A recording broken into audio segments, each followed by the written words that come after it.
तुम्हारा डियर ये है कि तुम आदिल भाई के चेहरे पर पेंटिंग करके आओगी। अपनी कजन की बात सुनकर मायरा की सांस इसके हलक में अटकी थी।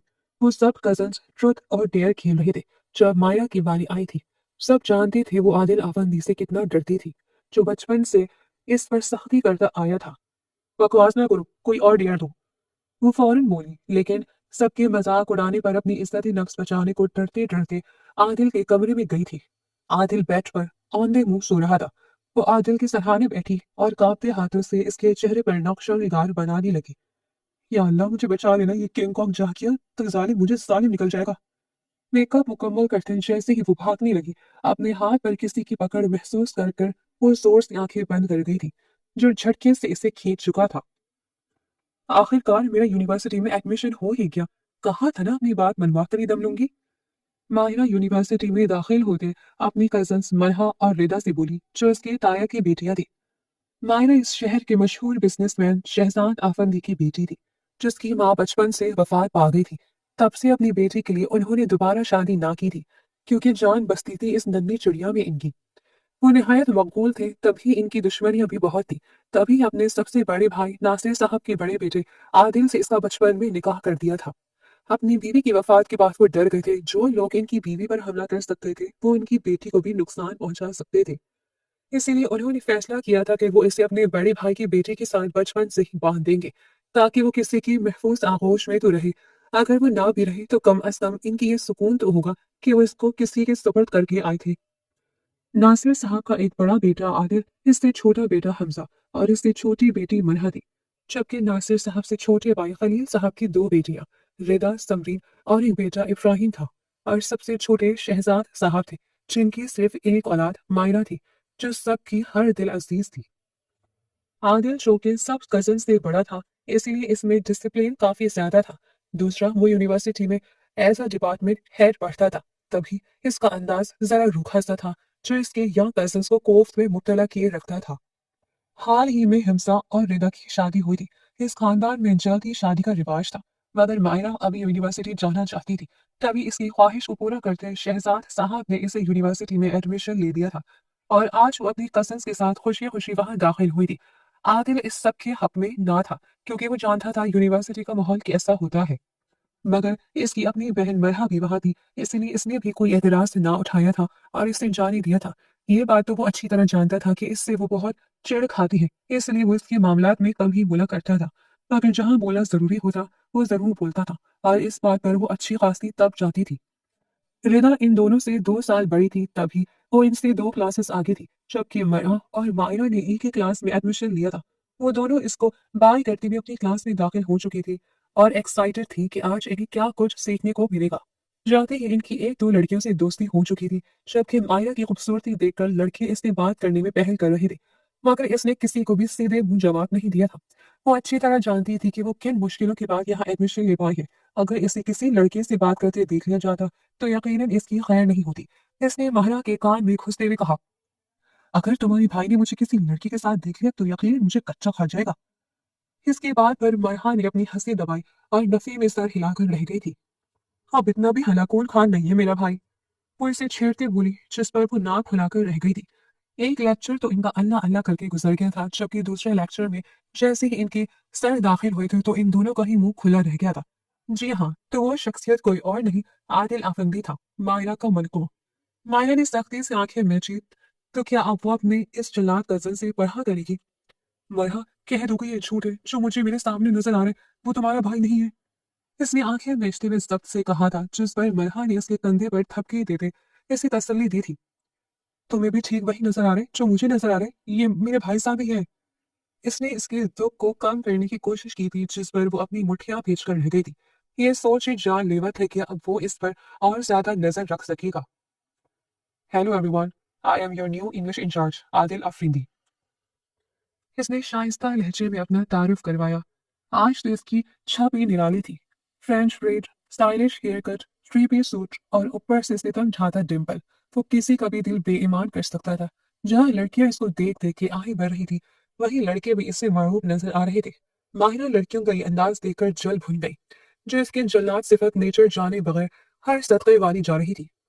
माहिरा का बस नहीं चल रहा था कि वो इन लड़कियों की आंखें निकालकर बटने खेले और इससे भी ज्यादा गुस्सा इसे आदिल पर आ रहा था, जो खुद को सूखा करने के चक्कर में मायरा को औखा कर चुका था। क्या हो गया, तुमने क्यों अंगारे चबाए हैं? मायरा ने इसके करीब खिसकते पूछा। तुम्हें दिख नहीं रहा कि तुम्हारे भाई ने हम पर नजरें रखने के लिए हमारी क्लास ज्वाइन की है? वरना इनके पास इतनी फुर्सत कहाँ है कि वो एक एक्स्ट्रा लेक्चर लेते फिरे। लेकिन फिर भी तुम भाई को पसंद करने वाली नजरों से क्यों घूर रही हो? ऐसा भी क्या किया है भाई ने? आखिर मरहा की भड़ास बाहर आ ही गई। मेरी आजादी छीनने आ गया तुम्हारा भाभी कुटना भाई। वैसे यार भाई आज तो कमाल लग रहे हैं, सारी लड़कियां इन्हें देख के आगे भर रही हैं। मायरा ने अपने दांतों की नुमाइश करते कहा। मायरा ने इसको घूरा, जिस पर इसने फौरन सरेंडर किया। इसे अपनी नीली आंखों वाली कजन प्लस भाभी बहुत प्यारी थी, इसलिए चुप रहने में ही आफियत जाने दी। Introduce yourself class. आदिल ने मायरा को नजरों के हंसार में लेते हुए कहा। बारी बारी सबने अपना इंट्रो कराया।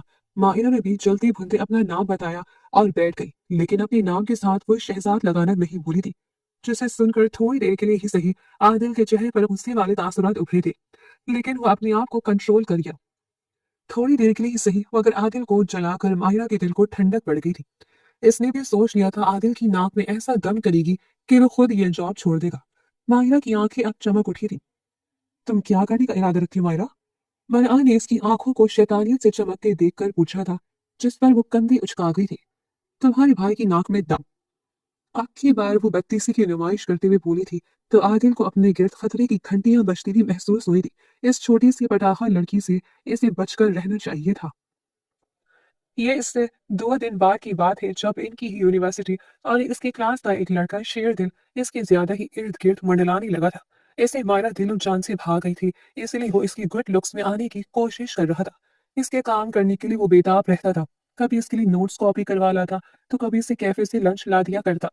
मगर मरहा इसे मना करती रहती थी कि अगर भाई ने इसे देख लिया तो इससे जरूर कच्चा चबा जाएंगे। मगर वो नाक पर से मक्खी उड़ाकर रह गई थी कि इन्हें बताएगा ही कौन। वो कंधे उचकाती बोली। मेरे तो काम हो रही है, मुझे इससे क्या, कम से कम हमें धूप में खड़े तो नहीं होना पड़ता नोट्स के इंतजार के लिए, वरना हम कब के काले हो गए होते। वो कहीं कहीं लगाती हंसी। आज भी ऐसे ही अच्छे से मौसम में वो ग्राउंड में खड़े थे, जब शेर दिल इसके करीब आया था और इससे हंसकर बातें करने लगा था। आदिल जो वहां से गुजर कर अपने ऑफिस में जा रहा था, इसकी नजर जब मायरा और शेर दिल पर पड़ी तो इसकी कनपट्टियां सिलक उठी थी। आखिर वो एक अनजानी लड़के से हंस हंस कर कैसे बात कर सकती थी? इसने इसे मना भी किया था, मगर मजाल है ये जो लड़की पास आ जाए, इसे गुस्सा आया था और वो तेज कदमों से इनकी तरफ बढ़ने लगा था। इससे गवारा ना था कि इसकी बीवी किसी और मर्द से बात करे। अंदर जलील सिंह ने सर उठाया था, तभी वो इसके करीब जाकर इसे दपटने का इरादा रखता था, जबकि इनके करीब जाते हुए वो और जल भुन गया था। तुम आओ ना कभी मेरे घर में, तुम्हें अपने तमाम फ्रेंड से मिलवाऊंगा। ये क्या हो रहा है यहाँ?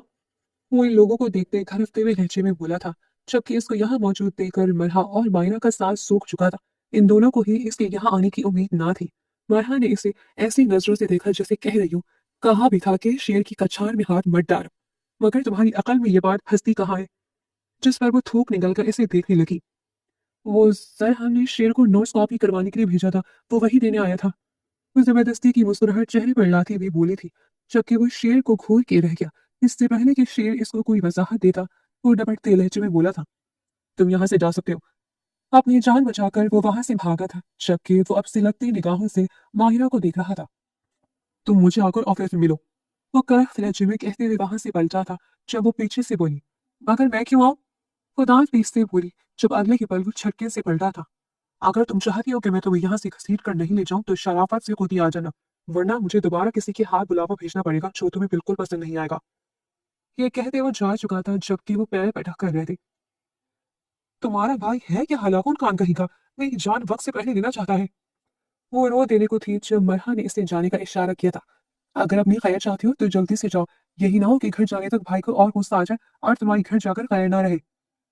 इसकी बात सुनते वो जलातों का वर्त करते हुए इसके ऑफिस में दाखिल हुई थी, जहां वो पहले ही गुस्से से टहल रहा था। मैंने तुम्हें कहा था ना कि किसी भी लड़के से बात करने की जरूरत नहीं है फालतू यूनिवर्सिटी में, मगर तुम मेरी बात को नजरअंदाज क्यों करती हो? वो एक एक कदम इसके करीब आते हुए बोला था कि वो डर कर दीवार से लग गई थी। मेरी मर्जी, मैं जिस मर्जी से वो बात करूं, आप कौन होते मुझे रोकने वाले? वो कमर पर हाथ टिकाए गुस्से से बोल रही थी, जिस पर आदिल का गुस्सा जो ठंडा होने को था दोबारा उठ कर आया था। बताओ कि तुम्हें कौन होता हूं मैं तुम्हारा? वो इसके करीब आते हुए बोला था तो इसका हलक खुश्क पड़ने लगा था। मुझे मजबूर मत करो मैं कोई ऐसी हरकत कर जाऊं जिससे बाद में तुम पछताती फिरो, और अब मुझे तुम किसी और लड़के के साथ नजर आई तो इस सब की जिम्मेदार तुम खुद होगी। वो इसे वार्निंग देते लहजे में बोला था, जब वो वहां से दरवाजा खोल के भाग चुकी थी। मगर वो जानता था कि वो इतनी आसानी से बाज नहीं आएगी। जब वो लोग ऑफिस जाने लगे तो इसने यूनिवर्सिटी से निकलते हुए दोबारा इस लड़की को मायरा से बात करते दिखा था, जिस पर इसका गुस्सा फिर जाग उठा था। वो घर जाकर इससे खबर लेने का इरादा रखता था, मगर काफी देर इंतजार करने के बाद भी जब वो दोनों घर ना आई तो वो अपने चचा से पूछ बैठा था, क्या बात है चचा, अभी तक मायरा और मरहा घर नहीं आई? वो जो लाउंज में ही बैठे थे इसको देखते लगी थे। हाँ बेटा, वो अपनी दोस्त की बर्थडे पार्टी में गई है, कुछ ही देर में आती होगी, मैंने कहा था इन्हें कि 8 बजे से पहले आ जाना। इनकी बात सुनते वो कमरे में चला गया था। आज वो कुछ ज्यादा ही थक गया था, तभी वो अपने ट्राउजर शर्ट में आराम करने के लिए लेट चुका था। इसकी नींद में जाते ही दूसरी तरफ वो दोनों घर में दाखिल हुई थी, हंसती खेलती हुई। जब उन्होंने ज़ेरिक निगाहों से इर्द गिर्द देखा था, खतरे को महसूस ना करते हुए वो दोनों खुश हुई थी। आज रात वो लोग सारे मिल बैठकर ट्रुथ और डेयर खेलने लगे थे। हमजा इब्राहिम एक तरफ जबकि दूसरी तरफ रिदा, मरहल, समरीन और मायरा थी। जैसे ही रिदा की तरफ बोतल घूम कर आई तो हमजा ने इसे शरीर निगाहों से देखा था, जिस पर वो नफी में सर हिलाने लगी थी। जो भी बोलेगा मैं डेयर करने को तैयार हूँ, मगर वो हमजा नहीं होने चाहिए। वो सबकी तरफ देखते हुए शर्माते हुए बोल रही थी। वो जानती थी हमजा कोई उल्टा ही डेयर देगा, इसलिए इसने पहले हिफाजती तदाबीर करनी चाहिए थी। जब हमजा ने इसे घूर कर देखा था और इशारा किया था, चलो बेटा जरा कमरे में तुम्हें बताता हूँ। हम तुम पर एहसान करते हैं कि तुम्हें बस ये करना है, तुम्हें हमजा भाई के गिलास से पीना होगा, क्योंकि हम सभी जानते हैं तुम किसी का झूठा नहीं पीती, इसलिए यही तुम्हारा डेयर होगा। नायरा ने गर्दन अकड़ाते हुए कहा था, जिस पर वो इसे खा जाने वाली नजरों से देखने लगी थी, जो कभी किसी को जिंदा सलामत नहीं छोड़ती थी। इसको देखते हुए वो अपने मुंह पर हाथ फेरते हुए बोली, बच्चों मेरी बारी आने दो, फिर मैं देखना तुम्हें ऐसा डेयर दूंगी तुम क्या तुम्हारी रूह तक काम जाएगी। वो इसे आंखों ही आंखों में वार करते हुए बोली थी, और ना चाहते हुए भी इसने हमजा के जूस को अपने लबों से लगाया था और एक एक घूंट पी करती गई, जिस पर सभी ने जोर शोर से तालियां बजाई थी। ऐसे ही सबकी बारी आने लगी थी और सारे खेल खेल रहे थे। जब बोतल का रुख एंड मायरा के सामने आकर रुका था, इसने इस दफा डेयर लिया था। तुम सब चुप रहो, अब डेयर मैं दूंगी। विदा इसे खतरनाक नजरों से देखते हुए बोली थी, जब वो नफी में सर हिलाने लगी थी, मगर वो पहले ही कह चुकी थी, इसलिए इसे ना चाहते हुए भी इसकी बात माननी पड़ी थी, जिस पर वो मुंह फुला के बैठ गई थी। बोलो क्या बोलना चाहती हो, आखिर क्या ही दे लोगी तुम मुझे? वो अतराते हुए बोली थी, जब इसके मुंह से निकलने वाली बात इससे दुनिया जहां घूमते हुए नजर आए थे, और वो फौरन नफी में सर हिलाने लगी थी। नहीं, ये मैं नहीं करूंगी, क्योंकि रिदा ने इसे डेयर दिया था। तुम्हारा डेयर ये है कि तुम आदिल भाई के चेहरे पर कुछ पेंटिंग करके आओगी, मेकअप या पेंट कुछ भी। अपनी कजन की बात सुनकर मायरा की सांस इसके हलक में अटकी थी। सब जानते थे वो आदिल अफंदी से कितना डरती थी, जो बचपन से इस पर सख्ती करता आया था। बदतमीजी ना करो, कोई और डेयर दो। वो फौरन बोली, हाँ हाँ हाँ, मेरी बारी तो बड़ी शेर बन रही थी, अब हो गई ना बोलती बन, मान लो कि तुम हो ही फुस। रेता इसे छेड़ते बोली तो वो तब उठी थी। जी नहीं, ऐसी बात नहीं है। वो साफ इनकार करते बोली, यार इस दिन कौन कह रहा था मैं किसी चंगेज खान से नहीं डरती। वहाँ की बात पर वो दांत पीस कर रह गई थी, लेकिन फिर सबके मजाक उड़ाने पर अपनी इज्जती नफ्स बचाने को वो तैयार हो गई थी। ठीक है जा रही हूँ मैं। वो पैर पटकते ऊपर आ चुकी थी, जबकि आदिल का कमरा आते ही जैन कॉर्नर पर था, सबकी बहुत से दूर इसके दरवाजे को डरते डरते खोलकर अंदर दाखिल हुई थी। जल तो जलाल तू का वर्त करते जहां आदिल बैठ पर औंधे मुंह सो रहा था कि इसके सोने का वक्त तो ना था। वो दांतों तले नाखून कतरती सोचने लगी और अपनी हिम्मत बांधते अंदर दाखिल हुई। वो आदिल के सरहाने बैठी और कांपते हाथों से अपने हाथ में मौजूद मार्कर को देखा कि कर तो वो यही आई थी कि मेकअप करेगी, मगर इसके मुंह पर ड्राइंग बनाने और मेकअप करने में फर्क ही क्या था। वो दांत निकालती खुद से बोली। कुछ देर सोचने के बाद आखिरकार इसने ब्लैक मार्कर को खोलते हुए आंखों में शरारती पन्नियां की मूछें बनाना शुरू की थी, और गोल गोल मूछें बनाते इसे सख्त हंसी आ रही थी, जिसे वो बमुश्किल काबू किए हुई थी। इसके बाद इसने इसकी नकली दाढ़ी बनाई थी, और अब इसके हाथ इसकी आंखों की जानब बढ़ने लगे थे। जब वो ठिठक कर रुकी थी, इतनी लंबी पलकें देखकर इसको इससे जलन महसूस हुई थी। यहाँ लड़कियों की पलकें इतनी मुश्किल से लंबी होती है, और ये लाट साहब है जिनकी बगैर मेहनत किए इतनी लंबी पलकें। पता नहीं क्या खाकर पैदा किया था इनकी ताई जाने, कमबख्त इतनी खूबरू है कि दिल करता है इन्हें खा जाए। वो इसे ऊपर से नीचे तक नहारती हुई बोली, मगर अगली ही पल अपनी सोच पर लानत भेज गई थी, क्योंकि इस वक्त वो शेर की कछार भी मौजूद थी। इसे जल्द से जल्द यहाँ से निकलना था, अपना डेयर पूरा करके। और अब जैसे ही वो इसकी आंखों पर ग्लासेस बनाने लगी तो अगले ही लम्हे को झटके से इसका हाथ थाम गया था कि इसकी चीख निकली थी, जिससे अगले ही पल वो इसके गुदास होठों पर अपनी सख्त हथेली जमाते घूट चुका था। इसके गले में ही और इसी झटके से पलटा था कि वो इसके बेड पर गिरी थी और वो इसके ऊपर किसी सायेदार दरख्त की तरह छा सा गया था। क्या कर रही हो तुम यहाँ? इसने अपने अंगारा होते चेहरे के साथ इससे दरियाफ्त किया था, जिसकी खौफ से बोलती बंद हो चुकी थी और वो मन बनाने लगी थी। वो मैं वो यहाँ बस कुछ नहीं। वो एक-एक करके काँपते लफ्ज़ों में बोली थी, जिस पर वो अगले ही लम्हे ऐसे घूरी से नवाज़ गया था, जिस पर वो मुँह बनाकर रह गई थी। इतनी मासूम तुम हो नहीं, मेसनी कहीं की, कुछ ना कुछ तो ज़रूर कर रही थी तुम। वो ज़ेरिक निगाहों से इसको ऊपर से नीचे तक घूरते हुए बोला था, जब जल्दी इसे इसके हाथ में मारकर महसूस हो गया था। इसने दबोचते हुए इसका हाथ पकड़कर इसके हाथ से मारकर छीना था और खूंखार नज़रों से इसे देखने लगा था। सच-सच बताओ, ये मारकर लेकर क्या करी थी मेरे पास? कुछ किया तो नहीं तुमने? इसने इसको अपने नीचे दबाए हुए लेटे-लेटे ही ड्रेसिंग मिरर में अपना चेहरा देखा था, जहाँ अपना चेहरा देख के वो सकते में ही तो रह गया था। इसको यकीन नहीं आ रहा था कि इसके इतने दिलकश और जाज़िब नज़र चेहरे के साथ इस लड़की ने क्या गंदा मज़ाक किया था। इसने कच्चा जबाए जाने वाली नज़रों से इसे देखा और अपना पूरा वज़न इस पर मुंतकिल किया था। तुम्हें क्या लगता है अब मैं तुम्हें यहाँ से जाने दूँगा? ये जो तुमने हरकत की है, अगर तुमने इसको साफ ना किया तो यकीनन मैं तुम्हें यहाँ से अच्छे हाल में तो जाने नहीं दूँगा। वो इसको कहते हुए इसके करीब हुआ था और इसकी आंखों पर लब रख गया था, जो वो सख्ती से मिट चुकी थी। ये आप क्या कर रहे हैं? आप ऐसा नहीं कर सकते। अगर आपने ऐसा किया तो मैं सबको चीख-चीख कर बुला लूँगी। वो इसको धमकी देते हुए बोली थी, जब वो और अपना वज़न इस पर डालता इसकी कयाही बुलंद कर गया था। ये क्या कर रहे हैं आप? उठिए मुझ पर से, ये बुलडोज़र कहीं के। वो इसके सीने पर हाथ मारते हुए बोली थी, जब अगले ही पल वो इसके दोनों हाथों को दबोचकर ऊपर बेड के साथ पिन कर गया था और इसके लबों पर अगले ही लम्हे झुका था और शिद्दत से इसके लबों को अपनी सिरकती हुई गिरफ्त का निशाना बना गया था कि वो कसमसा कर रह गई थी। आखिर फाड़ी वो इन हालात को समझने की कोशिश कर रही थी कि वो ये क्या कर रहा है। कभी भी इसने इसके नजदीक आने की कोशिश नहीं की थी, चाहे वो इस पर जितना मर्जी तंग कर लेती, मगर वो हमेशा इसकी जान बख्शी कर देता था। मगर आज इसका ये खतरनाक रूप देखकर इसके आसान अच्छी तरह खता हो गए थे। जब वो इसके लबों को खींच कर काटते इसे शर्म के समंदर में धकेल चुका था कि वो इस पर मुक्के बरसाने लगी थी। जब इसने इसको एकदम छोड़ा था, वो गहरी गहरी सांस भरने लगी थी और अपना सांस दुरुस्त करते इसको गुस्से से घूरने लगी थी। आंखों में सुर्खी थी, जबकि पलकें लरस रही थी। वो इसकी आंखों में ज्यादा देर देख नहीं पा रही थी और झटके से उठ बैठी थी, जब अगले ही पल वो इसकी कमर से थाम चुका था। मेरे मुंह को संवारे बगैर यहाँ से जाने की जरूरत ही मत करना लड़की। वो इसको धमकाते हुए बोला था, जब वो रो देने को हुई थी। लेकिन मैं कैसे कर सकती हूँ? आपको तो पता है ये इतनी आसानी से नहीं धुलता। वो मुंह बनाते हुए बोली, जब अगले ही पल वो मारकर चित से छीन चुका था। इसको जबरदस्ती लिटाकर इसके मुंह पर भी वैसी नक्श निगार बना चुका था, जैसे इसने इसके मुंह पर बनाए थे। वो खूब चीखे चिल्लाई, मगर इसकी सुन ही कौन रहा था। इसने इसका मुंह बिगाड़ कर ही दम लिया था। अब वो इससे दूर होते हुए मायरा की शक्ल देखकर हंसता जा रहा था, जबकि जैसे ही मायरा ने अपना चेहरा शीशे में देखा तो इसकी चीख निकलते निकलते रह गई थी। ये आपने क्या हाल कर दिया मेरा मेरा मैं सुबह यूनिवर्सिटी कैसे जाऊंगी? मेरा इंपॉर्टेंट टेस्ट था।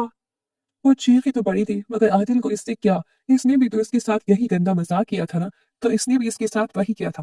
वो इसके पीछे आते हुए खड़ा हुआ था और इसकी कमर को अपनी सिलकती हुई गिरफ्त में खींच कर करीब कर गया था और इसके कान में सिलकती से सरगोशी करते हुए बोला था, क्यों अब बताओ, लग रही है ना हम दोनों एक परफेक्ट कपल? वो इसके कान की लो को अपने लबों में दबाते हुए बोला था कि वो सिसक पड़ी थी और कसमकास कर इसे छूटने की कोशिश करने लगी थी, जब इसने इसे आजाद ना होने दिया था। तुमने सोच भी कैसे लिया कि तुम मेरे साथ इतना सब कुछ कर दोगी और मैं तुम्हें ऐसे ही जाने दूंगा? ऐसा तो नहीं हो सकता। आदिल आफंदी कभी अपना बदला अधूरा नहीं छोड़ता। आइंदा अगर तुम्हें मुझसे बदला लेना हो और मुझसे किसी भी किस्म का इंतकाम चाहिए, तो ये जरूर चेक कर लेना कि मैं वाकई सो भी हूँ या नहीं। वो इसको छेड़ते हुए बोला, जब वो इसके पाँव पर अपना पाँव मारते भागकर वहां से अपने कमरे में बंद हो गई थी और अपने चेहरे को शीशे में चारों तरफ से देखने लगी थी कि वो क्या इस शक्ल के साथ सुबह जा पाएगी यूनिवर्सिटी। इसके जाने के बाद आदिल भी वॉशरूम में जाते अपना चेहरा देख रहा था और फेस वॉश से रगड़ रगड़ के धोने लगा था, मगर अब भी इसके चेहरे पर कुछ निशानात मौजूद थे।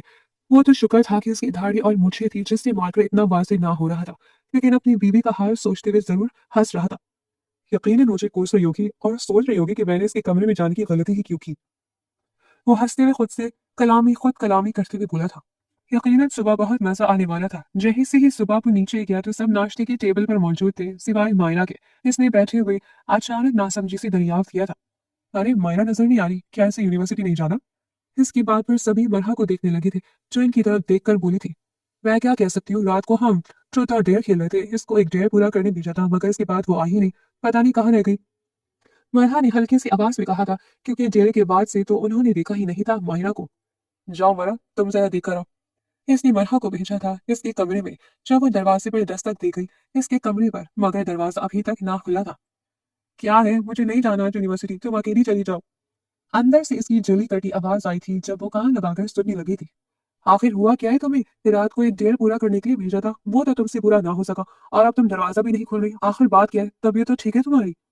वो दोबारा बोली जब ना चाहती हुई भी वो दरवाजा खोल रही थी, और इसके मुंह पर नक्शो निगार देखकर इसका अच्छा खासा हंसी निकल गया था। ये क्या हुआ तुम्हारे साथ? वो एकदम पेट पकड़ के हंसते हुए बोली जब वो इसे हार जाने वाली नजरों से देखने लगी थी। ये सब तुम्हारे भाई की करामात है, इसलिए तो मैं इसके करीब भी नहीं भटकती। अगर कल मैं इसके कमरे में ना जाती तो वो मेरा ये हाल ना करता। तुम ही बताओ, इस चेहरे के साथ में यूनिवर्सिटी कैसे जाऊंगी? वो रो देने को थी जब वो इसे तसल्ली दे गई थी। चलो कोई बात नहीं, मैं कह दूंगी कि तुम बीमार थी। वो ये कहते जा चुकी थी जब वो इसे पीछे से ये कहना ना भूली थी कि मेरा नाश्ता कमरे में ही भिजवा देना। इसने जब नीचे जाकर सबको बताया तो सभी बहुत हंसे थे। आदिल जाने से पहले एक बार इसका दीदार करना चाहता था, मगर ये शायद इसकी ख्वाहिश ही रह गई थी। लेकिन वो वापस आकर इससे मिलने का जरूर सोच चुका था। वो पूरा दिन अपने कमरे में बोर होती रही थी। हर एक इसने टोटका अप्लाई कर लिया था, मगर वो मूछें और दाढ़ी थी कि हट ही नहीं रही थी। वो बेशक हल्की हो चुकी थी, मगर अब भी नजर आ रही थी अगर गौर से देखा जाता तो। अब इसने एक हल निकाला था कि वो मेकअप करके अपनी मूछें और दाढ़ी छुपाकर इन पर फाउंडेशन की लेयर लगाकर आखिरकार नीचे आई थी, तो सब इसको रात के वक्त इसकी शक्ल देखना नसीब हुई थी। सच सच बताओ, कल रात को क्या हुआ था? हमजा ने इसे देखते हुए मशकूक लहजे में कहा था, जो रात से ही फरार थी। मेरा मुंह मत ही खुलवा तो अच्छा है। अगर तुम चाहती हो कि तुम अभी 2-4 दिन अपनी बीवी के साथ गुजार लो तो चुप करके बैठे रहो अपनी जगह पर। वो कार्ड खाने को दौड़ी जिस पर सभी इसे घूर कर रखे थे। कुछ तो हुआ था जिस पर पर्दा पोशी थी और ये बता नहीं रही थी। सभी इसे मायने कैसे से देख रहे थे, जिस पर वो सर झटक कर रह गई थी। मगर जैसे ही आदिल इन सब के दरमियान आकर बैठा तो वो कसमसाकर मरहा की तरफ खिसकी थी। जब वो इसके और नजदीक हुआ था, इससे ज्यादा आगे जाने की ना इसमें हिम्मत थी। इससे पहले कि वो उठती, वो नजरें बचाकर इसका हाथ थाम गया था। इसने फौरन इसकी तरफ देखा था, जो एक आंख विंक कर गया था। इसका बस नहीं चल रहा था कि इसको उठाकर नीचे पटक देती, मगर क्या करती, इस जालिम को उठाने की सिकत इसमें कहाँ थी। आपको क्या कोई और जगह नहीं मिली बैठने को, जो मेरे साथ सच के बैठ गई है? वो इसकी तरफ देखकर ताक कर बोली थी। रात वाला गम भुलाई नहीं भूल रहा था। जब ही वो इसकी तरफ देखकर मुखातिब हुआ, क्यों, मेरे साथ क्या काटने लगे हुए जो तुम मेरे साथ नहीं बैठ सकी? वो इसे देखकर तंज करते हुए बोला था, जिस पर वो हाँ न करके रह गई थी। वो भी अच्छी तरह जानता था कि रात का गुस्सा अभी तक टला नहीं था, मगर वो क्या करता जब तक वो इससे जबान ना लड़ा लेती। मजा आदिल को भी ना आता था। काफी देर बातें करने के बाद वो जाते हुए इसे हुक्म देना नहीं भूला था, एक कॉफी का मग बनाकर मेरे कमरे में ले आओ, मुझे शदीद तलब महसूस हो रही। और हाँ, तुम ही बनाकर लाना। अगर कोई और आए तो फिर तुम तो जानती हो कि तुम्हारा टेस्ट मेरे ही हाथों में है, जो यकीन बहुत खराब है। जाते हुए भी वो इसको धमकाना नहीं भूला था, जिस पर वो मुक्का सोफे पर मार कर रह गई थी। और सब इसे देखते दबी दबी हंसी हंसने लगे थे। सभी जानते थे कि जब वो इसके पास जाएंगे तो इसकी अच्छी खासी क्लास लेगा वो, मगर वो ये नहीं जानते थे कि वो अपनी बाइक क्लास स्टार्ट करके बैठ जाता था इसके कमरे में जाते ही। जैसे ही वो कमरे में कॉफी लेकर हाजिर हुई थी, तो आज आदिल आफंदी की सिलकती हुई नजरों का मरकज बनी थी। वो नहीं जानती थी कि इस वक्त वो इसे खूंखार नजरों से क्यों घूर रहा था। आज तो इसने इसके साथ ऐसा कुछ किया भी नहीं था, बल्कि वो तो आज यूनिवर्सिटी ही नहीं गई थी। फिर ये क्यों हलाको खान बना बैठा है? वो दिल ही दिल में सोच रही थी, और हल्के से इसके करीब जाते हुए कॉफी रखी थी और वहां से फरार होना चाहा था, जब अगले ही पल इसकी कलाई आदिल आफंदी के हाथ में आ चुकी थी, और वो इसे वहीं रोक गया था। मैंने तुम्हें कितनी दफा कहा है ना कि इस शेर दिल से दूर रहा करो, क्या तुम्हें मेरी बात समझ में नहीं आती? वो इसकी तरफ देखते हुए तांस भरे लहजे में बोला था, जबकि वो लब काट कर रह गई थी। आखिर क्यों हुक्म जमाता रहता था ये? अभी शादी तो हुई नहीं थी और पहले से ही ये हाल था। वो सोच कर रह गई, मैं आपको पहले भी कितनी दफा कह चुकी हूँ कि मैं अपने मामलात में अपनी मर्जी की मालिक हूँ। मैं जो चाहे मर्जी करूँ। आप कौन होते हैं आखिर मुझे रोकने वाले? मैं जिस मर्जी से बात करूँ, अगर मेरा दिल चाहेगा तो मैं इससे बात करूंगी, अगर मेरा दिल नहीं चाहेगा तो मैं इससे बात नहीं करूंगी, मगर कम अज कम मुझे आपसे पूछने की जरूरत बिल्कुल भी नहीं है। वो अपनी जबान चलाने से बाज ना आई थी, मगर वो ये नहीं जानती थी कि इस वक्त वो पहले भरा बैठा है, क्योंकि आज उसने शेर दिल को अपने दोस्तों से बात करते सुन लिया था कि वो इससे इजहार मोहब्बत करेगा, और कोई इसकी बीवी से इजहार मोहब्बत करे इसे कहाँ गंवारा था। तभी वो इसको गुस्से से दरियाफ्त कर रहा था, मगर इसकी जली कटी बातें ने इसके गुस्से को सवा नेज़े पर पहुंचा दिया था। अगले ही पल वो जिस कलाई से इसे थामे हुआ था, इससे बैग पर झटका दे गया था और इसके ऊपर काबिज हुआ था। मैं तुम्हें कुछ कहता नहीं हूँ, ढील देता हूँ, तभी तो तुम्हारी जबान इतनी फराटे भरती है। अगर आज मैं तुम्हें अच्छी तरह बताऊंगा कि मैं तुम्हारा कौन होता, मनकू सुना तो होगा ना, और याद भी होगा हमारा निकाह। इससे पहले मायरा बेड से उठी, आदिल ने आगे बढ़कर मायरा की कलाइयों को अपनी गिरफ्त में लेकर इन्हें बेड से लगाया था और इस पर मुकम्मल तौर पर हावी हुआ। मायरा अब इसके भारी वजूद के नीचे सांस तक नहीं ले पा रही थी। आदिल, ये आप क्या कर रही है? क्या आप पागल हो चुके हैं? इसने सदमे की कैफियत में तकरीबन चीखते हुए कहा। वो तो आज सच में इसकी जान निकालने के दरबार था। हाँ, जो तुम्हें दूसरे मर्दों से मिलने के लिए रोके वो पागल है, बेवकूफ है, यही कहना चाहती हो ना तुम? मैं ही पागल बेवकूफ था जिसे लगा था तुम्हें मेरी बात समझ आ गई है, लेकिन नहीं, मैं ही पागल था। तुम्हें सिर्फ वो जबान समझ में आती है जो अब मैं तुम्हारे साथ अपना रहा हूँ। आदिल ने इसकी नाजुक कलाइयों पर अपनी गिरफ्त मजबूत करते, इसके कान में झुकते, इसके कान को लो को दांतों से खींच कर काटा। मायरा दर्द से चिल्ला उठी थी। कहा था मैंने, मुझसे जबान मत लड़ाया करो। अगर मैं लड़ाने पर आ गया तो कम अज कम मनकूहा नहीं, इस कमरे में बीवी बनकर निकलोगी। आदिल ने मायरा की कमर में हाथ डालते इसे जरा सा ऊपर किया था। एक हाथ से इसकी दोनों कलाइयां जकड़ी थी। इसकी कमर को उठाते इसकी बढ़ाना कमर पर उंगलियां फेरी थी। मायरा की आंखें खतरनाक हद तक खुल गई थी। इसका हाथ रफ्ता रफ्ता आगे आ रहा था, जहां वो सोच भी नहीं सकती थी। आदिल, ये आपको क्या हो गया है? माहिरा की सदमे से अब आवाज भी नहीं निकल रही थी। वो ऐसा तो ना था, वो तो इसे डांटने वाला, झाड़ने वाला, सख्त सजाएं देने वाला था, मगर इन सजाओं में कब ऐसी सजाएं शामिल हो गई थी, इसे पता ही ना चला था। वो जल्लाद सिफत ही नहीं बल्कि जहाजी साइज भी था। इसके बाहर जैसे वजूद के नीचे इसका हरकत करना भी महाल हो चुका था। अरे, तुम्हें नहीं पता मैं क्या कर रहा हूँ? रोज दर्जन भर तो ड्रामे देखती हो, और इनमें ऐसे सीन्स तुम्हारे फेवरेट होते हैं, ये मैं अच्छी तरह जानता हूँ। तुम्हें इन्हीं फेवरेट सीन्स से दो चार करूँ तो क्या अब तुम्हें मुझसे शर्म आ रही है? आगे चलकर भी तो तुम्हें यही काम करना है। इसकी बात पर नफी में सर हिलाते हुए माहिरा ने रोते हुए अपनी आंखें मीच ली थी। अब की बार वो इसकी सिस्कियां रोकने के लिए इसकी कलाइयां जकड़े इसके होठों पर झुका। वो इतनी शिद्दत से इसके होठों पर काबिज हुआ था कि माहिरा इसकी शिद्दत और इसकी सख्ती पर फड़फड़ा कर रहती थी, मगर वो मुसलसल इसके लबों पर अपनी सख्ती बढ़ा रहा था। माहिरा को रोने का सेशन अब तक जारी था। इसे अंदाजा ना था कि इस जबान दराजी का नतीजा ये निकलेगा, वरना वो कभी भी आदिल के सामने जबान ना चलाती। इसके लबों पर अच्छे से निशान डालने के बाद वो पीछे हुआ। माहिरा अपनी हालत और इसके वहशी लम्स से इतनी खौफजदा हो चुकी थी, वो हरकत भी ना कर पा रही थी। वो इसके सामने आते ही अपना रास्ता बदल लेती थी, मगर आज इस तरह वो इसकी गिरफ्त में थी। बेबसी के एहसास से इसका मरने को दिल कर रहा था। अगर तुम चाहती हो कि ऐसी सजा तुम्हें और ना सहनी पड़े और मैं नीचे जाकर चाचू से रुखसती की बात ना करूं, तो शराफत से शेर दिल से दूर रहना। मुझे इसके इरादे ठीक नहीं लग रहे, लेकिन अगर मैंने गलती से भी तुम्हें इसके साथ देख लिया या इसके साथ हंसते मुस्कुराते पाया, तो याद रखना कि यकीनन ये इसी दिन रुखसती करवा लूंगा मैं। वो इसके कान में फंकारता इसके ऊपर से उठा था और इसे कमरे से बाहर जाने का कहा था, जिस पर वो आजादी पाते भागती हुई अपने कमरे में जाकर बंद हो गई थी और सिसकने लगी थी। देख लेना, इस जल्लाद को तो मैं छोड़ूंगी नहीं। इसने मेरे साथ जबरदस्ती करने की कोशिश की है। इसको तिगनी का नाश ना नचा कर रख दिया तो मेरा नाम भी माहिरा नहीं। अब देखोगे तुम्हारे साथ कैसे बदला लेती हूँ। वो मुंह पर हाथ फेरते हुए बोली थी। यकीनन वो इससे अच्छे खासे बदले लेने का इरादा रखती थी। फिर इस रोज के बाद से कभी वो इसके खाने में मिर्ची मिला दी थी, तो कभी चाय में नमक, जिस पर वो कह कर रह जाता। इस वाकये के 2-3 बाद की बात है, जब वो मरहा के साथ लेक्चर लेकर निकलने वाली थी, मगर इसे अंदाजा ना था कि आज शेर दिल इसे प्रपोज करने वाला है। जैसे ही वो लोग अपने डिपार्टमेंट से बाहर निकले, तो यूनी के लॉन में ही वो खड़ा इसके आगे बड़ा सा काठ खोले घुटनों के बल बैठा था। मायरा, मैं तुमसे बहुत मोहब्बत करता हूँ। I love you so much, will you marry me? इसकी बात थी या क्या, मायरा का चेहरा सुर्ख पड़ गया था, जबकि वो हैरत भरी निगाहों से आंखें फाड़े चारों एतराफ में देखने लगी थी, जहां लोग खड़े होकर इन दोनों को मुंह खोले देख रहे थे और खुशी से चिल्ला रहे थे, से यस, से यस। मगर इसका पूरा जिस्म कांप रहा था। इसे मालूम ना था कि इसकी जरा सी हंसी मजाक एक दिन ये रंग ले आई थी। यकीनन आदिल पहले से जानता था इन सब बातों को, इसीलिए वो इसे मना करता था कि वो इसको किसी भी पेशकदमी का मौका ना दे। मगर ये इससे क्या हो गया था, और मरहा भी दंग नजरों से इसको देख रही थी। इसने कसकर मायरा का हाथ दबोच रखा था। अब क्या करेंगे? अगर आदिल भाई ने देख लिया तो क्या होगा? वो तो जान ले लेंगे हमारी। फरहा इसके कान में उसने बोली थी, जब वो कपकपाती नफी में सर हिला गई थी और वहां से जाने लगी थी। जब शेर दिल ने इसका रास्ता रोक लिया था और इसके रास्ते में हाइल हुआ था। तुम मुझे यूं जवाब दिए बगैर नहीं जा सकती। वो इसकी कलाई जबरदस्ती थाम कर बोला था, जब वो इसकी कलाई छुड़वाने की भरपूर कोशिश कर रही थी। मेरा हाथ छोड़ो, ये कैसी जुर्रत है? नायरा चीखते हुए बोली थी, जब वो भी सीधी लहजे में बोला था, जब तक तुम जवाब नहीं दोगी और मैं तुम्हें यहाँ से जाने नहीं दूंगा, और जवाब मुझे हाँ की ही सूरत चाहिए। वो धड़ल्ले से बोला था, तो ऊपर से नीचे तक इसको देख के रह गई थी।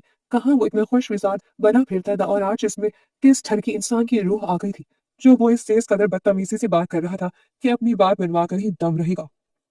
अगर तुम्हें अपने प्रपोजल का ही जवाब चाहिए ना, तो मेरी तरफ से साफ इनकार है। मैं एक ऐसे लड़के से शादी नहीं कर सकती जिसकी नजर में दूसरों की मर्जी की अहमियत ही नहीं है। कैसे तुम मेरा जबरदस्ती हाथ थामे मेरा रास्ता रोके खड़े हो, जबकि मैं कह भी रही हूँ कि मुझे जाने दो। नहीं चाहिए मुझे तुम जैसे शख्स, समझे तुम? अगर तुम जैसे हजार लड़के भी मेरे आगे आकर खड़े हो जाएंगे, तो मैं इनको साफ इनकार करूंगी। छोड़ो मुझे।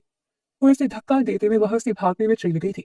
मरहा के साथ जबकि वो अपने इस नौही पर सुर्ख चेहरा लिए वहां मुठ्ठियां भेजकर रह गया था, जबकि सारे इस पर हंसने लगे थे, मगर इसको ये तौहीन बर्दाश्त नहीं हो रही थी। ये तुमने अच्छा नहीं किया मायरा।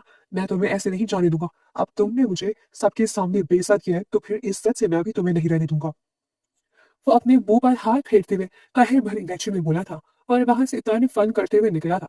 वो तो शुक्र था कि आदिल आज काम के सिलसिले में अपने बाबा के साथ गया हुआ था, तभी वो यूनिवर्सिटी नहीं आ पाया था। वो यूनिवर्सिटी के साथ साथ अपने बाबा का बिजनेस भी हैंडल करता था, मगर वो आज अपने काम के सिलसिले की वजह से आ नहीं पाया था। जैसे अपने बाबा के साथ जाना था, वो इनके साथ वही था। मगर वो फोन से मरहा से बीच बीच में खबर ले लेता था, मगर मरहा ये बात गोल कर गई थी, क्योंकि माहिरा ने ही इसे मना किया था कि इसको कुछ भी ना बताए। यकीनन अगर इसको ये बात पता चल जाती, तो ना वो शेरदिल को छोड़ता, ना ही वो इसे जिंदा सलामत छोड़ता। यकीनन वो रुखसती करवा कर ही दम लेता। मुझे तो बहुत डर लग रहा है यार, अब हम क्या करेंगे? फरहा ने इसको देखते हुए कहा था, जो खुद डरी हुई थी, मगर थूक निकलते हुए ना डर बनने की कोशिश करते बोली थी।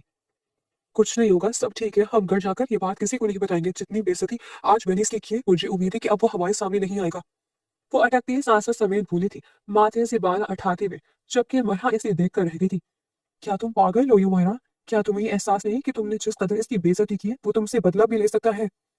वो इससे आने वाले हालात से आगाह करते बोली, जिस पर वो सर झड़क कर रह गई थी।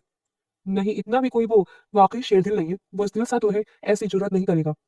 वो दोनों बाहर जाते बात कर रही थी, क्योंकि ड्राइवर बस इन्हें लेने आने ही वाला था। जैसे ही वो निकलकर बाहर खड़ी हुई थी, कोई तेज रफ्तार गाड़ी आई थी और झटके से इनके आगे रुकी थी। एक हाथ गाड़ी से निकलता माया को अंदर खींच चुका था, जिस पर इन दोनों की ही चीखें बुलंद हुई थी। वरना इसकी गाड़ी के पीछे भागने लगी थी, जिस गाड़ी में वो लोग माया को लेकर फरार हुए थे। वो चीख रही थी, चिल्ला रही थी, इसके मुंह को दो लड़कों ने जबरदस्ती थाम रखा था। वो अपने हाथों को छुड़वा रही थी, मगर इन दोनों लड़कों ने ऐसी मजबूती से थाम रखा था कि वो हिलने जुलने के काबिल ना रही थी, जबकि इसके मुंह पर भी अपनी हथेलियां जमाई हुई थी कि वह बोल ना सके। जबकि एक लड़के ने इसके मुंह पर पट्टी बांध दी थी। इसकी आंखों में से आंसू बहने लगे थे। इसने छटपटाते हुए इनसे छूटने की कोशिश की, जब एक कहर भरी आवाज गाड़ी में गूंजी थी। तुम्हें क्या लगा मायरा, मुझे इनकार करने के बाद इतनी तौहीन सहते हुए मैं तुम्हें ऐसी इज्जत से रहने दूंगा? तो ऐसा बिल्कुल भी मुमकिन नहीं है। तुमने मेरी मोहब्बत को ठुकराया है। मैंने इज्जत से तुम्हें प्रपोज किया, मगर तुम्हें इज्जत रास ही नहीं आई। अब मैं तुम्हारी इसी इज्जत के साथ खिलवाड़ करूंगा। तब तुम्हें पता चलेगा कि लोगों के सामने इतनी तौहीन की बात जाना कैसा लगता है। वो इसे देखते हुए जहर खान लहजे में बोला था। वो इसे अपने एक फ्लैट में ले गया था और जब जबरदस्ती जाकर बेड पर बैठा था, जिस पर वो पूरी तरह तड़प उठी थी और भागने की कोशिश करने लगी थी, जब वो रखकर इसके मुंह पर थप्पड़ मार गया था। तुम्हें क्या मैं इतना पागल लगता हूँ कि तुम्हें ऐसे ही जाने दूंगा? पहले तुम पर मैं हाथ साफ करूंगा, फिर तुम्हें अपने दोस्तों के हवाले कर दूंगा। इसी लायक को तुम बहुत हीरोइन बन रही थी ना मेरी बेइज्जती करके। तुमने खुद के ही पाँव पर कुल्हाड़ी मारी है। बच्चों, आज तो तेरी आबरू के छितरे मैं उड़ाऊंगा, तुझे अपनी रखील बनाऊंगा। वो जबान होठों पर फेरती गलासत से इसका आस्तीन चीरते बोला, तो वो धाड़े मार मार कर रोती। अपनी इज्जत की हिफाजत करने के लिए कुछ ना मिला तो साइड टेबल पर पड़ा शीशे का गुलदान कपकपाते हाथों से थामते रख कर इस गलीज शेरदिल के सर में पोड़ा था, जिसके सर फटने से खून बहने लगा था, और वो कराहते हुए इसे गालियां बकता पीछे गिरा था। वो दरवाजे की तरफ भागी। ठीक ही कहता था आदिल कि इसे हर एक लड़के से कोसों दूर रहना चाहिए था। आखिर क्यों नहीं मानी थी इसने इसकी बात? अब रह रहकर इसे आदिल की हर एक बात याद आ रही थी। इसकी टांगें बेजान हो गई थी, वजूद में जैसे बाकी सकत नहीं बची थी। ना ही इसे लग रहा था वो दो कदम भी उठाकर चल पाएगी। पर कहते हैं ना, बात जब आबरू पर आ जाए, औरत में भी अनदेखी ताकत आ जाती है। वो जमीन पर गिरा चीख रहा था। मायरा ने रोते हुए हिचकियां दबाई, दबे कदम रखते बाहर निकलते भागने की जगह ढूंढनी चाहिए, क्योंकि इसके दोस्त भी दूसरे कमरे में मौजूद थे। काश वो आदिल को कॉल करके बुला सकती। छुप गई हो क्या मायरा डार्लिंग? वो इसे गेट के करीब जाता देखकर डरावने लहजे में बोला, अभी तो खेल बाकी है। कहाँ चली? पहले तो बड़े आराम से मेरे से नोट्स कॉपी करवा लिया करती थी, अब दूर क्यों भाग रही हो? वो जान गई थी कि वो दरिंदा जान चुका है, वो भागने की कोशिश करने वाली है। तभी वो पलटकर भागने लगी, जब वो हैवानी अंदाज में इसकी टांगों को जकड़ गया था। आह! वो इस हमले से भौंकला कर खौफजदा होती हालांकि कई चीखी। साथ ही धड़ाम से शेर दिल जैसे हैवान के घसीटने पर जमीन बोस हुई थी। दर्द से इसकी चीखें बुलंद हुई थी। सिर्फ कुछ ही तो फासला था इसके और दरवाजे के बीच। इसने कालीन को जकड़ लिया। छोड़ो मुझे, दरिंदे कमीने। अगर मेरे शौहर को पता चल गया तो वो तुम्हें जिंदा नहीं छोड़ेगा। कुछ तो खुदा का खौफ करो। पुरोती इसके मुंह पर लाते मारने के लिए मचलने लगी, पर इस हैवान के दोनों मजबूत हाथ जंजीरों की सूरत इसके पाँव में आ चुके थे। आदिल, आदिल प्लीज, कहा है आप? प्लीज आ जाए वरना आपकी भाईना मर जाएगी। वो जैसे इसे वापस ऊपर की तरफ घसीटने लगा, माहिरा की दर्दनाक धाड़ें आही पुकारे लाउंज चीरने लगी थी। चटाख चटाख। वह हैवान अपने सर पर मारे गुलदान का बदला लेता हुआ इसके चेहरे पर एक के बाद एक दूसरा जोरदार थप्पड़ मारने लगा। मुझे मारेगी तू कमीनी, मुझे मारेगी? अब मारना। और क्या कहा तूने? पहले क्यों नहीं बताया कि तेरी शादी हो चुकी है? और ये कौन सा आदिल है? वही जो तेरे सर पर सवार रहता है सारा दिन यूनिवर्सिटी में। शेर दिल मायरा का मुंह थप्पड़ों से लाल करते दबोचना नफरत से फनकारा। मायरा का पूरा दिमाग थप्पड़ों से सुन हो गया था। दिमाग में फिर से दर्द की एक तेज लहर गूंजी। वो सर थामे निढाल गिर सी गई थी। इसकी आंखें धुंधला गई थी, शायद गाल फट गई थी, जिसकी वजह से खून का जायका पूरे मुंह में घुल गया। आह, छोड़ दो मुझे। मायरा ने सिसकते हुए फरियाद की। हाँ हाँ, कोई नहीं आएगा यहाँ, वो आदिल तेरा यार भी नहीं। चिल्लाओ चिल्लाओ और चिल्लाओ, कोई नहीं आएगा आज तुम्हें मुझसे बचाने। और अगर आ भी गया तब तक मैं तुम्हारी आबरू को बेआबरू कर चुका हूंगा। वो अपनी मकरो गलीज आवाज में कहता हुआ अपनी शैतानियत पर उतर आया था। वो इसके हाथों को बांध कर इसके सामने आया। आस्तीन तो पहले ही फट चुके थे। जैसे ही इस हैवान ने मायरा का गिरबान चाक कर न चाहा, उधारी मार मारकर चीखने लगी थी और रब से दुआ करने लगी थी कि इसकी इज्जत महफूज रह जाए। जब पीछे से आदिल की आवाज इसके लिए फरिश्ते की तरह नाजिल हुई थी। ए रुक कमीने। इसने गरजते हुए धार के साथ इस वजूद को पीछे से दबोचते दीवार से दे मारा। आदिल जो कि लेट यूनिवर्सिटी पहुंचा था, आज खुद इन दोनों को घर ले जाने का इरादा रखता था, मरहा को बुरी तरह रोते देखकर शशदर रह गया था और इसकी सारी कहानी जबानी बताने पर वो फौरन शेर के दोस्त के पास गया था और इसे अपनी कस्टडी में लिया था और धमकाया था कि अगर इसने इसका पता ना बताया तो वो इसको हमेशा के लिए सलाखों के पीछे बंद कर देगा। इसके दोस्त ने शेर दिल को कॉल मिलाते बातों बातों में पूछा था जब इसने अपना पता बता दिया था। लेकिन जैसे ही दरवाजा तोड़कर अंदर दाखिल होते आदिल ने इसको मायरा के इतने करीब देखा तो इसकी जान हलक को आई थी। शेर दिल का सर और बुरे तरीके से फटने पर इसकी रूह बिलबिला उठी, पर वो बर्दाश्त करता झटके से संभल कर बगैर दर्द की परवाह किए मौत को अपनी तरफ आता देखकर भागा। मगर आदिल ने इस पर रहम ना किया और बेदर पे फर्दों से लगा पाइप उतारकर इसे सर में और हर हिस्से पर वार करता गया और इसे मरने की हद तक तड़पाने लगा जिसने इसकी इज्जत पर हाथ डाला था। गौरी, तूने मेरी बीवी को हाथ लगाने की जुर्रत कैसे की? तुझे खत्म कर दूंगा मैं आज। वो गुस्से और जुनून से पागल हुआ उठा था मायरा को इस हालत में देखकर। शेर अब मरने के करीब था जब मायरा कराही थी। आ, आदिल, आदिल। वो अभी इस पर आखिरी वार करने ही वाला था, मायन वो होश में आती दर्द से बुरी तरह कराहते इसे बुला गई। मायरा मेरी जान। वो घबरा कर इसकी तरफ भागा और इसे खोलने लगा। इसने कभी ऐसी अजियत बर्दाश्त करना तो दूर, कभी झेली भी नहीं थी। अचानक जो इसके साथ हुआ था, इससे इसके दिमाग पर काफी बुरा असर पड़ा था। वो इसकी गर्दन में चेहरा छुपाए थर थर कांप रही थी और आदिल ने इसे कमरे में ले जाते एक नजर पूरे रूम पर डालकर आगे बढ़ते हुए मायरा के वजूद को बैग पर डालना चाहा। मैं नहीं, यहाँ पर नहीं। वो रोती चिल्लाती नफी करती इसे दूर होने नहीं दे रही थी। मेरी जान, मैं आदिल हूँ, मैं यही हूँ तुम्हारे पास। तो इसे दिलासा देते हुए बोला, मेरे होते हुए अब कोई तुम्हें छू भी नहीं पाएगा, ये वादा है मेरा। बस अपने आदिल को माफ कर दो, देर हो गई। वो इसे अपने हसार में लेते हुए नम आंखों से इसके सर पर लब रखता बोला, जिस पर मायरा ने इसे कस कर अपने अंदर भेजा। इसकी इस अदा पर वो बेसाख्ता ही इसके जख्मी से होठों पर झुका। वो जान गया था कि वो इससे नाराज नहीं है। मायरा ने गुरूरगी में इसके लम्ब से तहती सांसों को फिर से एक बार महसूस किया। वो नरमी से छूकर दूर हुआ और दूसरी तरफ आकर इसके वजूद को पूरी तरह बाहों में भरकर अपने मजबूत आगोश में लेते शेर दिल को पुलिस के हवाले करते मायरा को वहां से लेकर निकलता चला गया था। और जिस हाल में वो लेकर मायरा को वापस लौटा था, सभी परेशान हो गए थे। इसने सबको बाहर रहने का कहा था, खुद इसके साथ रहा था पूरी रात। जब इसे होश आया तो वो डर गई थी और इसके सीने से लपटी थी। जब इसने इसका सर थपकते इसे तसल्ली दी थी, मैं तुम्हारे पास हूं मायरा, फिक्र मत करो। तो इसे अपने हसार में लिए बोला जब वो इसे जकड़ते हुए पूरी तरह सिसकने लगी थी। मैंने आपकी बातों का यकीन नहीं किया, मैं बहुत बुरी हूँ, मुझे सजा मिलनी चाहिए। वो आंसू बहाते बोली जब वो नफी में सर हिला गया था। अब तो तुम्हें मेरी बात का यकीन आ गया ना? जब मैं तुम्हें मना कर रहा था तो मकसद यही था। इसी वजह से मैं तुम्हें वार्न करता रहा, मगर तुमने मेरी एक नहीं सुनी। तो नाराजगी भरी लहजे में बोला था, जिस पर वो तड़प उठी थी। आइंदा मैं आपकी कोई भी बात नहीं टालूंगी, प्लीज मुझे माफ कर दे।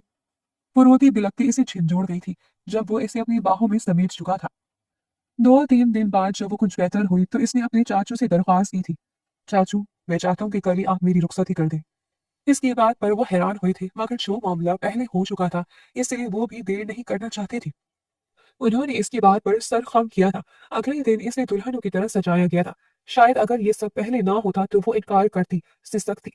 पर मगर जो सब कुछ हो गया था, इससे एक महफूज हसार चाहिए था अपने चारों तरफ हर वक्त। इसीलिए इसने कोई भी चूं चला किए बगैर हामी भर दी थी, जिसे देखते सब हैरान तो हुए थे, मगर खुश भी थे।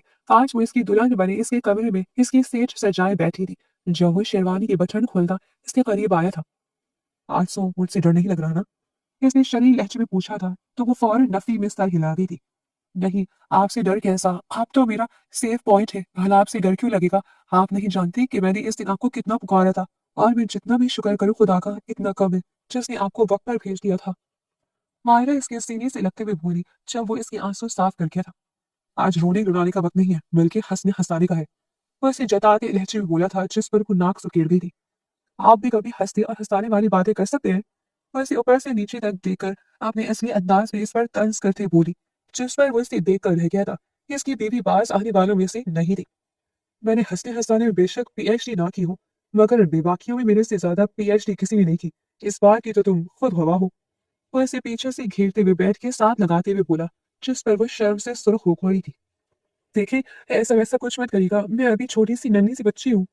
वो खौफ से आंखें पटपटाते हुए इसे सताने लगी थी, जब अगले ही पल में इसके लबों पर झुका था और इस पर अपनी मोहब्बत निछावर करने लगा था।